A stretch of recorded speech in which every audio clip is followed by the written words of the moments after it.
cidadania, educação, comunidade, saúde, comunicação, universidade, cultura, debate. Cidadania em Debate. Boa noite. Começa agora o Cidadania em Debate, um programa do Sindicato dos Servidores Públicos do Ensino Superior de Blumenau. Este é um espaço que trata questões de interesse dos trabalhadores do Vale do Itajaí. E no programa de hoje o assunto é a greve nacional dos bancários, que nesta semana já chega ao 15º dia. O problema todo é que as negociações estão lentas e a Federação Nacional dos Bancos não demonstra interesse em se acertar com os trabalhadores. Este desinteresse causa dois problemas. O primeiro, com os bancários, com a não valorização da categoria, e o segundo, com a população, que fica sem o serviço de banco no horário comercial. Os bancários entram em greve no dia 27 de setembro, depois de rejeitarem a proposta de reajuste de 8% feita pela FENABAN. Isso significa apenas 0,56% de aumento real. Os trabalhadores reivindicam reajuste de 12,8%, o que equivale a aumento real de 5%, mais inflação do período. Também defende valorização do piso, maior participação nos lucros e resultados, além de mais contratação de trabalhadores, extinção da rotatividade e fim das metas abusivas. O Sindicato dos Bancários coloca nas reivindicações o combate ao assédio moral, mais segurança, igualdade de oportunidades, melhoria no atendimento aos clientes e inclusão bancária sem precarização. Todos esses itens estão na pauta de negociação com a Federação Nacional dos Bancos, no entanto, não há avanços. Afinal de contas, quais são os entraves nesta conversa? Para explicar esta situação e falar sobre a greve, o convidado de hoje é o presidente do Sindicato dos Bancários de Blumenau e região, Leandro Spezia. A greve já vem se estendendo há vários dias e a possibilidade de um acordo parece distante. Qual é o maior entrave? Leandro, boa noite, obrigado por vir à Cidadania. Boa noite, Carlos. Boa noite a todo o pessoal que está em casa nos assistindo, aos clientes e usuários de banco em especial e também, principalmente, aos bancários, né? O entrave principal, nós já estamos observando isso há vários anos, mas esse ano está muito claro, ficou muito bem desenhado, é a intransigência e a arrogância do sistema financeiro. A arrogância dos bancos, né, do nosso país. Eles vivem num país que paga os maiores juros do mundo, é um paraíso para os bancos. Eles vivem num país onde o controle das tarifas e o controle dos juros é nulo, praticamente zero. Mesmo o Banco Central determinando uma série de questões, como a venda casada, como a proibição de empurrar as pessoas de serem atendidas dentro das agências e colocá-las a ser atendidas na parte de fora, na sala de autoatendimento, e uma série de questões que o Banco Central determina, os bancos são intransigentes, descumprem essas leis, descumprem essas normas, e a cada dia que passa tem explorado mais os seus trabalhadores. Então, mostra claramente uma intransigência por parte desses bancos, onde a greve acaba se alongando e ficando nesse impasse por tempo indeterminado. A população fica relativamente preocupada e também com deficiência de serviço, né? Principalmente nesse período aí, começo de mês, né? Sim. Contas a pagar e as filas, né? Que começam a ficar enorme no atendimento que se faz nos supermercados agora, né? Com as lotéricas, né? Nos caixas eletrônicos. Isso é um problema, causa um problema, né, para a população, causa um problema para os trabalhadores, né? Para os bancários que estão aí na greve reivindicando melhores condições, e causa um problema também para quem trabalha nas lotéricas, né? Sim.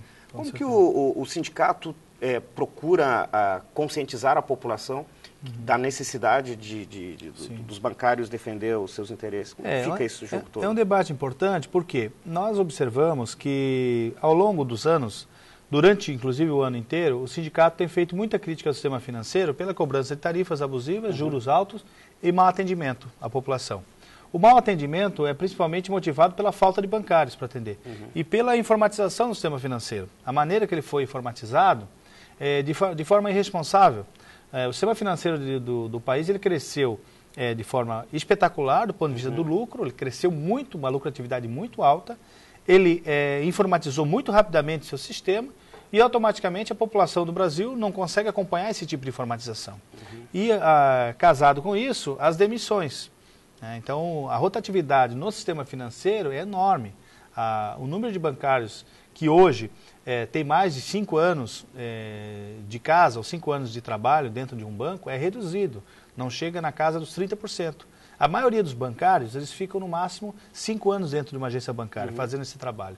Então essa rotatividade, as demissões, a falta de bancários para atender e o banco empurrando esses clientes para serem atendidos no autoatendimento, e inclusive nas lotéricas, provocam essas filas, inclusive durante o ano.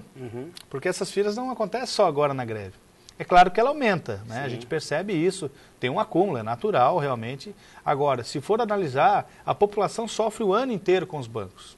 Ela paga a tarifa, juros altos, ela tem um atendimento precarizado, mesmo assim, ainda ela tem que ser empurrada para pagar a conta, por exemplo, lotérica. Nós estamos com uma briga agora, inclusive com bancos públicos, porque tem feito isso. Até valores de R$700, por exemplo, paga dentro da agência. Acima disso, ao contrário, né? Até R$700 paga em lotérica. Acima disso, pode pagar na agência bancária. Então, quer dizer, os bancos querem só o filé mignon, que a gente chama do mercado. Né? As coisas pequenas, o que dá trabalho, isso eles querem empurrar para as casas lotéricas. No início, eles diziam que isso era importante porque ia diminuir o trabalho do bancário. Assim como as máquinas também, né? Os computadores, os autoatendimentos. Os bancos diziam o seguinte, que isso ia facilitar a vida do cliente, que ia facilitar a vida do bancário. Poxa, mas hoje você vê durante o ano pessoas na fila dentro dos autoatendimentos. As casas lotéricas atender também os clientes, que era para ser uma coisa para desafogar os bancos, hoje você vê fila nos bancos e fila na casa lotérica. Né? Então, o sistema financeiro ele tem sido muito arrogante, não tem controle nenhum no nosso país e tem causado esse tipo de transtorno. E, além disso, quando chega na data base, que é o mês de setembro, nós, bancários, nós nos prevenimos muito anteriormente à data base. Em junho, nós já começamos a debater a campanha salarial, discutir índice, discutir condições de trabalho. Entregamos a pauta no início de agosto e ficamos até quase final de setembro esperando uma resposta. E a resposta é, você vai receber o índice um pouco acima da inflação, sem querer discutir questão de emprego, dizendo que não vai ter contratação de bancários. E, pelo contrário, não se compromete a, pelo menos, não demitir mais bancários. Ou seja, além de não contratar, eles querem demitir os poucos bancários que estão trabalhando. E sem falar as outras cláusulas, né? Então, o sistema financeiro, os banqueiros, através da FENABAN, disseram não para todas as cláusulas. E, além disso, no índice, somente 8%, que é um pouco mais que a inflação. Vamos tentar, vamos explicar essa situação toda, Leandro. É o seguinte, o piso hoje do bancário é... O piso salarial de ingresso, que quando ele entra no banco, é 1.250. Tá? Ele tem uma diferenciação nos bancos públicos, que a média chega a mais ou menos R$ 1.600. Então, esse seria o piso do bancário. Depois, claro, tem gratificação de função, no caso de caixas, no caso de outros tipos de função que existe dentro do banco. Mas o piso principal, onde a maioria dos bancários ganha esse piso. Tá, aí o sindicato está pedindo aí um reajuste, né? O reajuste é 12,80, os banqueiros ofereceram somente 8. O piso salarial, nós estamos propondo o piso do Diese, que é calculado por economistas renomados, sérios, professores, inclusive das principais universidades aí do Brasil, que é 2.297, esse seria o piso, para que a pessoa tivesse condições mínimas realmente de sobrevivência, incluindo tudo que tem realmente necessidade para sobreviver, energia elétrica, água, alimentação, transporte, etc. Seria esse o piso, né? A PLR, que hoje a gente está sugerindo uma PLR linear para todo mundo, né? Porque o lucro dos bancos é fenomenal, 30% de lucratividade em 12 meses, ninguém ganhou tanto lucro nesse Brasil, e mesmo assim eles se negam a dar uma PLR linear, ou seja, eles fazem uma PLR diferenciada, onde diretores do banco, cargos executivos, têm recebido salários altíssimos, que chega na faixa de 400 a 500 mil, até R$1 milhão, os diretores executivos dos bancos, enquanto os funcionários estão ganhando o piso. Né? Condições de trabalho, que para nós é fundamental. Hoje o bancário tem que usar terno, gravata, tem que ter um carro, celular, tudo impecável, uma boa apresentação por trabalho, começa cedo, sai tarde, é assediado o tempo inteiro, porque as metas são abusivas, e os bancos ainda pagam esse salário miserável e, além disso, não querem discutir as condições de trabalho. Então, realmente, esses são os pontos principais que fazem parte da nossa pauta. E o principal deles, para nós, Carlos, que hoje a própria população percebe isso, é o emprego, é garantir emprego. e a contratação de mais bancários. Então, Caixa e Banco do Brasil, só para ter uma noção, esses dois bancos teriam que ter no mínimo, estou falando por baixo, no mínimo 10 mil bancários contratados cada banco, para ter uma melhoria imediata, né? Os bancos privados, esse número aumenta muito mais. Hoje, em cada agência bancária, com certeza a defasagem é de 10 trabalhadores, né? Ou seja, um fazendo serviço de 2, 3, em alguns casos até 4 trabalhadores por agência. Isso causa um sério problema. E aí, assim, ó, mas tem um número, Leandro, que assim, né, eles estão oferecendo 8%, Sim. o sindicato está pedindo 12%, mas tem aí uma defasagem, né? Com certeza. A defasagem é o seguinte, nós fizemos um cálculo levando em conta a lucratividade dos bancos e levando em conta a defasagem que nós temos, a inflação do período, o nosso cálculo seria 22,5%. Isso nós não estamos levando em conta o que o Banco do Brasil, os funcionários do Banco do Brasil e da Caixa Econômica perderam ao longo dos anos, que aí passa de 100%. Em 2004, numa greve que durou 30 dias, lamentavelmente, o nosso comando ligado à Contraf, naquela época, fez uma negociação onde não levou mais em conta as perdas, que chega a praticamente 100%.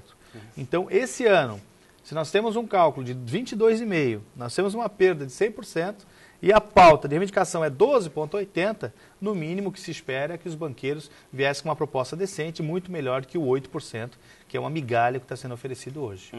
E está difícil de fazer esse acordo, né?